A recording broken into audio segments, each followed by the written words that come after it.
dear student, welcome to our YouTube channel. My name is Nikhil Verma and I'm the owner of NV Study Point.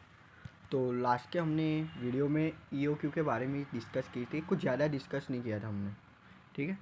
सिर्फ discuss किया था कि EOQ क्या कब कौन सा फॉर्मूला लेना है। यहाँ पे आपको बुक में दो फार्मूला देखने को मिल रहा होगा। EOQ इक्वल टू रूट के अंडर है आपका, यहाँ पे रूट के अंडर बनने वाला है 2AO डिवाइडेड बाय CP, ठीक है।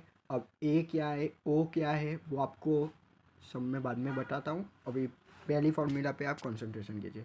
और दूसरी फार्मूला आपकी यहाँ पे रहने वाली है ये वाली, if carrying cost given in percentage. तो दूसरी फार्मूला में आपको EOQ लिखना ही है, सेम ही है। सिर्फ यहाँ पे लास्ट में जो P है डिवाइडेड में, सॉरी ये डिवाइडेड में जो P है वो नहीं लेना है, ठीक है। रूट के अंदर सब कुछ सेम, 2AO डिवाइडेड बाय यहाँ पे ऊपर की वाली फार्मूला में CP था, यहाँ पे सिर्फ C अकेला। ओके गाइस, तो यहाँ पे जब आपको परसेंटेज में दी गई हो, कैरिंग कॉस्ट आपको परसेंटेज में दी गई हो। अब कैरिंग कॉस्ट क्या है, उसके लिए आपको यूनिट नंबर 1 रीड करना होगा, चैप्टर नंबर 1 कॉस्ट अकाउंट। उसमें आपको सब कॉस्ट के बारे में डिस्कस किया गई है, तो आपको वो पढ़ना होगा, ठीक है। अब गिवन परसेंटेज में अगर कैरिंग कॉस्ट हो तो आपको ये वाला फॉर्मूला अप्लाई करना है, EO की equal to root 2AO divided by CP root के अंडर, ठीक है। अब उसमें A है एनुअल कंजप्शन, यानी पूरे के पूरे साल का कंजप्शन। P है कॉस्ट पर यूनिट। C है आपका कैरिंग कॉस्ट इन परसेंटेज, ठीक है। और O है आपका ऑर्डरिंग कॉस्ट पर यूनिट। तो ये था आपका 2AO डिवाइडेड बाय CP। अब सेकेंड फॉर्मूला आपकी यहाँ पे बनने वाली है, if carrying cost given in without percentage. अगर कैरिंग कॉस्ट परसेंटेज बिना हो तो EOQ divided by CP 2AO divided by CP, जिसमें A का वही है एनुअल कंजप्शन, O का भी वही है ऑर्डरिंग कॉस्ट पर यूनिट, और डिवाइडेड बाय CP यानी कैरिंग कॉस्ट। ये परसेंटेज में नहीं होगी, सिर्फ कैरिंग कॉस्ट दी गई होगी, जो भी कॉस्ट होगी वो, ठीक है। तो ये थी हमारे EOQ की फॉर्मूला। अब हम चलते हैं सम की ओर। हेलो गाइस, तो अब हम सम देखने वाले हैं। तो हमारे यहाँ पे material account 1, annual usages 2500 units, cost per unit 10 rupees, cost per placing an order 200 rupees, cost carrying cost in percentage 10%। तो हमारी फर्स्ट वाली फॉर्मूला आने वाली है EOQ के लिए। Ordering period 3 week, average usage per week 45 units, maximum usage per week 60 units. तो सबसे पहले हमें यहाँ पे यूसेज दिया गया है एवरेज और मैक्सिमम, तो हमको मिनिमम नहीं दिया गया है, तो सबसे पहले हम minimum usage per week find कर लेते हैं, ठीक है।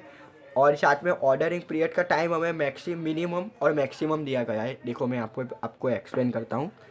मैक्सिमम टाइम हमें यहाँ पे दिया गया है 3 वीक्स, और मिनिमम हमें यहाँ पे दिया गया है 2 वीक, ठीक है, 2 वीक। तो हमें यहाँ पे एवरेज फाइंड करनी होगी, उसके लिए आपको फॉर्मूला पता ही होगा, मैक्सिमम प्लस मिनिमम। यहाँ पे मैं शॉर्ट फॉर्म यूज़ कर रहा हूँ, आई होप आप एग्जाम में शॉर्ट फॉर्म मत यूज़ कीजिएगा, पूरा लिखिएगा मैक्सिमम डिलीवरी टाइम, या तो फिर मैक्सिमम ऑर्डरिंग पीरियड लिखना है। जो भी सब में दिया गया हो आप वो कैरी डाउन कर सकते हो। 3 + 2 डिवाइडेड बाई 2, 5 डिवाइडेड बाई 2 यानी कि 2.5 होगा, ठीक है। वैसे यहाँ पे यूसेज दिया गया है, या तो फिर आप कंजप्शन भी कह सकते हो। हम यहाँ पे यूसेज है तो यूसेज ही लिखते हैं। एवरेज और मैक्सिमम दिया गया है, तो हमें मिनिमम फाइंड करना है। तो average equal to max plus mini, maximum plus mini divided by 2। हमारा यहाँ पे एवरेज है, हमारा यहाँ पे दिया गया है 45 इंटू 2, मिनी ढूंढना है हमें, और मैक्सिमम हमें यहाँ पे दिया गया है 60, ठीक है। तो 90 - 60 इक्वल टू मिनिमम आएगा हमारा यहाँ पे। तो यहाँ पे मिनिमम आया हमारा यहाँ पे 30 यूनिट्स, मैक्सिमम हमारा यहाँ पे आया 60 यूनिट, और यहाँ पे एवरेज आएगा हमारा 45 यूनिट, ठीक है गाइस। तो आपको ये फॉर्मूला पहले कर लेनी होगी। जब हम सब में फॉर्मूला करेंगे मैक्सिमम स्टॉक के लिए, मिनिमम स्टॉक के लिए, तब इजी रहेगा। सबसे पहले हमें यहाँ पे दिया गया EOQ फाइंड करना है, तो हम सबसे पहले EOQ की फॉर्मूला लिखते हैं। हमें यहाँ पे कैरिंग कॉस्ट इन परसेंटेज में दी गई है, तो EOQ की फॉर्मूला होगी 2AO divided by CP root के अंडर। अब 2 वैसे के वैसे ही एनुअल कंजप्शन हमें यहाँ पे दिया गया था 2500 यूनिट्स। आप देख सकते हो यहाँ पे 2500 यूनिट्स दिया गया था।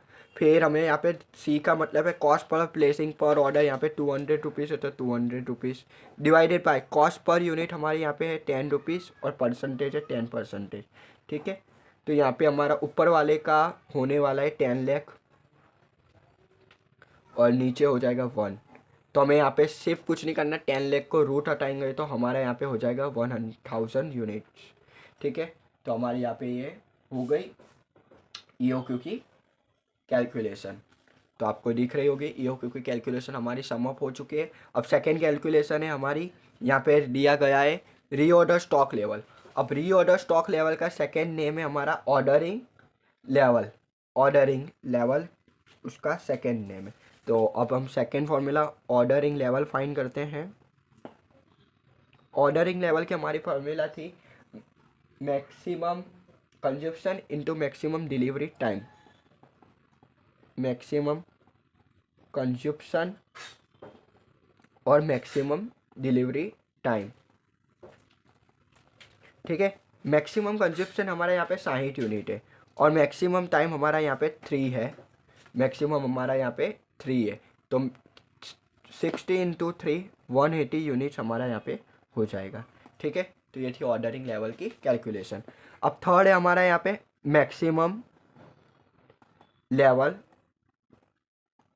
हम ये एक ही सम में आपको सबके सब फॉर्मूला एक्सप्लेन कर देंगे, 9 या तो फिर 8 जितनी भी हो रही है सबके सब फॉर्मूला एक्सप्लेन कर देंगे, जिससे आपका ये एक वीडियो देख के आपके पूरी के पूरी कैलकुलेशन समझ में आ जाएगी। जैसे यहाँ पे मैंने एवरेज की सिखा दी, अगर आपको मिनिमम और मैक्सिमम दिया गया तो आपको एवरेज कैसे फाइंड करना है, अगर आपको एवरेज दिया है और मैक्सिमम दिया गया तो मिनिमम कैसे फाइंड करना है, अगर कुछ भी उल्टा सीधा होगा, कोई 2 वैल्यू दी गई होगी तो आप तीसरी वैल्यू आसानी से फाइंड कर सकते हो। जैसे हमने ऊपर टाइम के लिए और कंजप्शन से की, यूसेज के लिए की, वैसे ही आपको फॉर्मूला में वैल्यूज रख के वैल्यू फाइंड करनी है। पूरा चैप्टर उसके ऊपर ही बेस्ड है और कुछ भी न्यू कॉन्सेप्ट नहीं है ये चैप्टर में। ठीक है, तो मैक्सिमम लेवल के हमारे यहाँ पे फॉर्मूला है ऑर्डरिंग लेवल। मैं शॉर्ट फॉर्म लिखता हूँ ordering level minus minimum consumption into minimum time plus EOQ। ठीक है, अब हमारा ऑर्डरिंग लेवल है यहाँ पे 180 यूनिट्स माइनस मिनिमम कंजप्शन है हमारा, यहाँ पे हमने फाइंड किया था मिनिमम कंजप्शन 30 यूनिट्स। ठीक है, minimum consumption 30 unit into minimum time है हमारा 2 वीक। हमें यहाँ पे सब में भी मिनिमम टाइम हमको 2 वीक दिया गया था और मिनिमम कंजप्शन हमने फाइंड किया था और प्लस EOQ पे हमने फाइंड किया 1000 यूनिट। तो 180 माइनस 60 प्लस 1000, तो हमारा यहाँ पे इसका यूनिट आ चुका है 1120 आएगा शायद। तो अभी कैलकुलेशन कर लेते हैं, 180 माइनस 60 प्लस 1000 1120 यूनिट। ठीक है, ये थी हमारी मैक्सिमम लेवल के लिए फॉर्मूला। अब हम बात करते हैं मिनिमम लेवल की।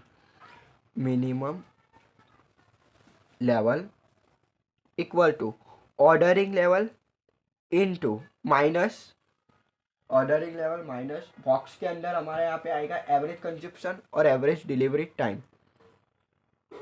Average consumption into average time. ठीक है, ऑर्डरिंग लेवल हमारा 180 यूनिट्स, एवरेज कंजप्शन है हमारा यहाँ पे 45 यूनिट्स और एवरेज टाइम हमने फाइंड किया था 2.5। ठीक है, 180 माइनस 2.4 45 इंटू 2 यानी 90 और 2 यानी कि 112.5 आएगा। 45 इंटू 2 45 इंटू 2.5 112.5 राइट हूँ, यानी कि 67.5 आएगा आसपास, 67.5 यूनिट्स। ठीक है, तो ये आपका हुआ मिनिमम लेवल। अब इसको आप राउंड अप करके भी लिख सकते हो 67 या तो फिर 68, जो आपको अच्छा लगे वो। ठीक है, आपको आंसर में मिल ही जाएगा। अब हमें जो वैल्यू दी गई थी वो तो फाइंड कर ली, उसके अलावा जो हमारे बाकी रह रहे हैं उसके रिलेट वो भी हम वैल्यूज़ फाइंड कर देते हैं।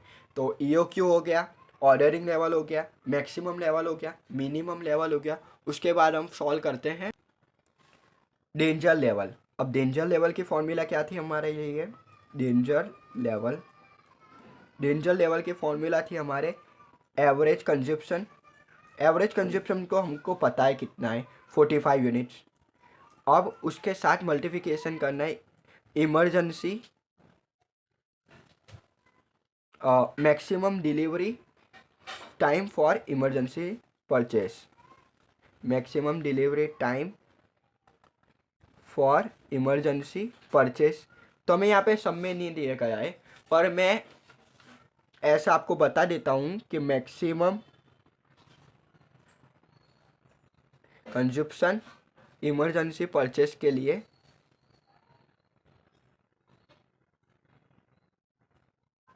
यहाँ पे 5 दे रहा हूँ, 5 वीक, या तो फिर आप 5 कंसीडर करें। एवरेज कंजप्शन है हमारा यहाँ पे 45 इंटू 5, यानी कि हो जाएगा आपका 300। 45 इंटू 5 225 यूनिट्स। ठीक है, अब हमारा यहाँ पे डेंजर लेवल पहुंच गया। उसके बाद बात करते हैं सेफ्टी स्टॉक की। सेफ्टी स्टॉक या तो फिर सेफ्टी लेवल, नहीं इसको सेफ्टी स्टॉक ही कहा जाता है। ठीक है, मैक्सिमम कंजप्शन